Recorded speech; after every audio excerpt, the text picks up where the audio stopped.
And a special thank you to the Fight Night Picks fans out there in the community. You're on the YouTube community tab. You're out there on Twitter, on Instagram. You guys voted for the thumbnail for this fight card. And ultimately, it was the all Covington and Masvidal. So thank you to everybody out there. You can find us on Twitter at Craig Allen FNP, at Matt Allen FNP, the channel at Fight Night Picks. Let's get down to business. We have Colby Covington taking on Jorge Masvidal, a 5-round non-title pay-per-view main event. They don't happen that often.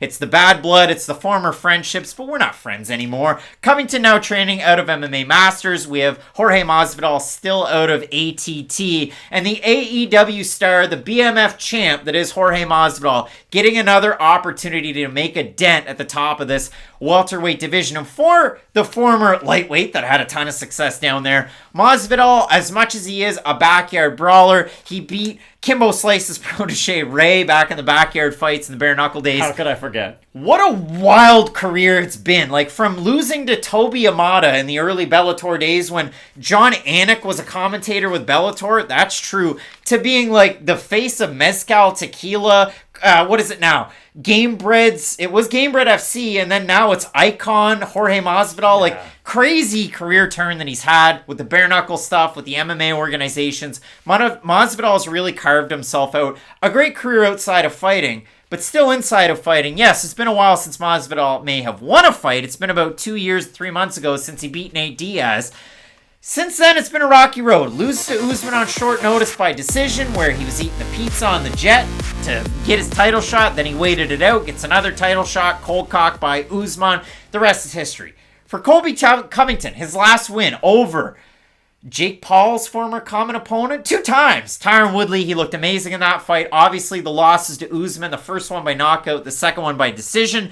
They were close enough fights, definitely closer than Masvidal's fights were with Usman. But for Colby Covington, we know him for the pressure, for the volume, for the wrestling, for all of those attributes. But Matt, as good as Colby Covington is in those aspects, and his boxing's definitely come a long way since even like the stun gun fight when he took the heel turn, Jorge Masvidal has some of the cleanest boxing you're going to find in MMA. Even though he's lost the last 2 fights, that still stands true. Even at 37, that still stands true. I have stuff to say about this fight, but ever since the beginning, I can't stop thinking about the song Separate Ways by Journey. Just imagining, like, that song was based upon these guys and their relationship at American Top Team. For Jorge Masvidal, he has been such a good boxer throughout the majority of his career, and he's almost like the Bizarro version of Rafael dos Anjos, where we talked about RDA. When he gets the takedown, it really opens up everything about his game. For Masvidal, it's the exact opposite. If he can defend the takedowns of his opponents, then they are sitting ducks on the feet for really, really nice technical boxing. And it was really interesting to just sort of go back and look over the career trajectory of Masvidal, because like you said, it's been a wild ride for him, from the backyards of Fort Lauderdale to the main event of the UFC. But for Masvidal,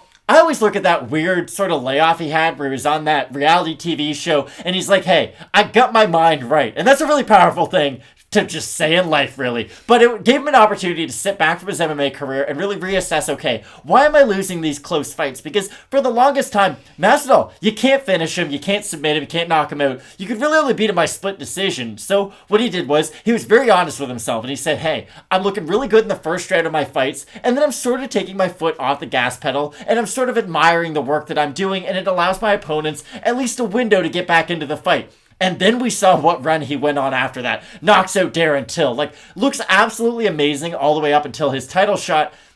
But that's the weird thing about this fight. That's what I keep on going back to. Isn't it strange that this is a main event of a pay-per-view when both guys are combined 1-4 in their last 5 fights? And I understand those 4 losses all come from Kamaru Usman. So maybe this pay-per-view really is more of a boost for Kamaru Usman and his overall star potential. Like, I'm assuming he's going to be there in the crowd. You would have to think, like, these guys are both in his division. This is a main event. It's just, it's really weird that we're trying to market this as, hey, could the winner fight Usman again? Because they've already lost to him twice. I understand we always talk about, you know, there's some fighters in the money fight category where it's like, hey, you only look for other big name opportunities and other big name fighters. We're not really looking to get back to the top of this division. But I'm really glad about what you said about Jorge Masvidal and how he's diversified his portfolio at this stage of his career. Because, and this is how I'll hand it off, Do you think that could be sort of an added distraction? Like, this is a big thing in boxing where a guy gets near the end of his career, he's been good, but now he's got other things going on. Is he just taking this fight as a paycheck? Like, in the back of my mind, I could see Jorge Masvidal being like, hey, I can sell the heck out of this fight. I can just show up. I've lost 2 fights in a row. Like, if I win or lose to Colby Covington, it doesn't make that much of a difference in the whole career of Jorge Masvidal. I don't think if he loses this fight, it completely erases all the good he's done and sort of erases the full hero-iness of the career of Jorge Masvidal. Whereas if Colby Covington loses this, like, this is life or death for him. He's still trying to get a title shot in the future. You have other guys like Leon Edwards in this division. Khamzat Chimaev all of a sudden is near the top. Like, I think this fight for Colby Covington is a much more important fight, and that's why in the back of my mind, I'm a little worried about what version of Masvidal we're going to get this weekend. Covington's closer to his prime, but get this. He just turned 34 a couple weeks ago. Good point. He's not young. Not the youngest guy in this division. And for Masvidal, I don't think he's showing up to lose. Like, there's no friggin' I don't way. either, but... And I look at this one as, again, it's marketed as bad blood. They're probably going to shove that down to sell the pay-per-view because there's not a title involved with it. But when I do look at this fight, again, I mean, there's definitely some bragging rights. Like, there's some awkward interviews out there. There's some awkward exchanges. I think this really does mean a lot for both of these guys. So when I look at this fight, the other thing about Masvidal that we didn't talk about, we said how good the boxing was. I know we talked about this in other videos. We talked about this with other fighters. I talked about Julian Erosa and how when he moves forward, he's really wonky, but sometimes he gets caught when he switches stances in combination, like he leaves himself open. Tell me about Jorge Masvidal and that low kick that he can land in the stance switch. Like, it's kind of crazy to see. Well, he knocked out Darren Till with one of the vicious, like, mid-stance switch combinations you'll ever see. And that's the thing about Masvidal.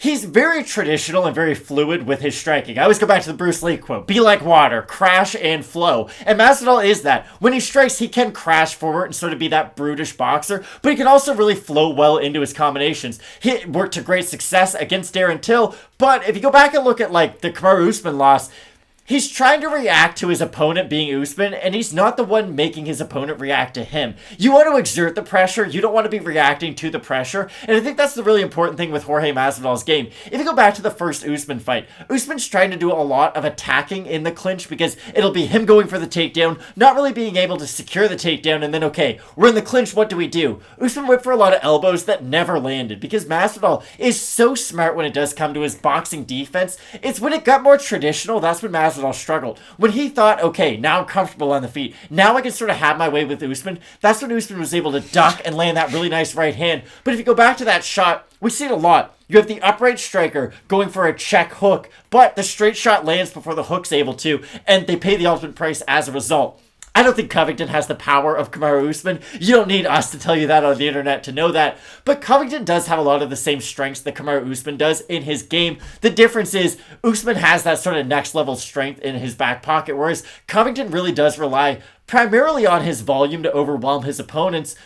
But Masvidal's not a guy who gets overwhelmed. Like, that's what I keep on going back to. Covington is the type of fighter who normally gives Jorge Masvidal a lot of trouble. But when you really look into sort of the extra intangibles, I could see Masvidal having success on the inside with his clinch work. I could see him having success with elbows in the inside too.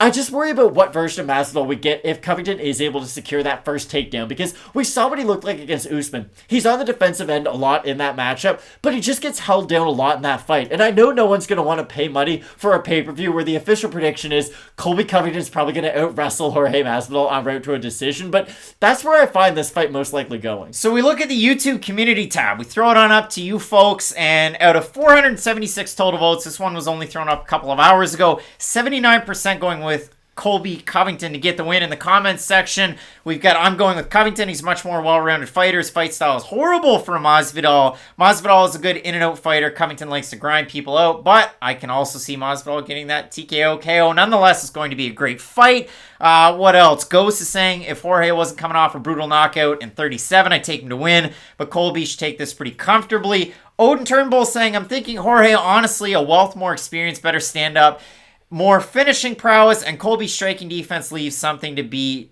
decided. I like Masvidal and at plus money, to be honest. So for me, Matt, I look at this one. I mean, Covington, when you look at the odds, he is a pretty big favorite. Open to minus 190, minus 345 right now. Masvidal open to plus 160, he's a plus 268 as it stands. So again, We talked about both of their skills. We've given Masvidal a glowing review, although he's coming off of 2 losses, hasn't won a fight in 2 years and 3 months. For Colby Covington, his last loss over a guy that got knocked out by Jake Paul, his last win over a guy that got knocked out by Jake Paul, 2 losses to the same guy before that. I mean, listen, that Robbie Lawler fight, I hold that in high regard. That was 2 years and 8 months ago, so it's kind of crazy, really, as it is. But when I look at this fight, I mean, Masvidal, career-wise, good takedown defense. 75%. He's been in the UFC for a very long time.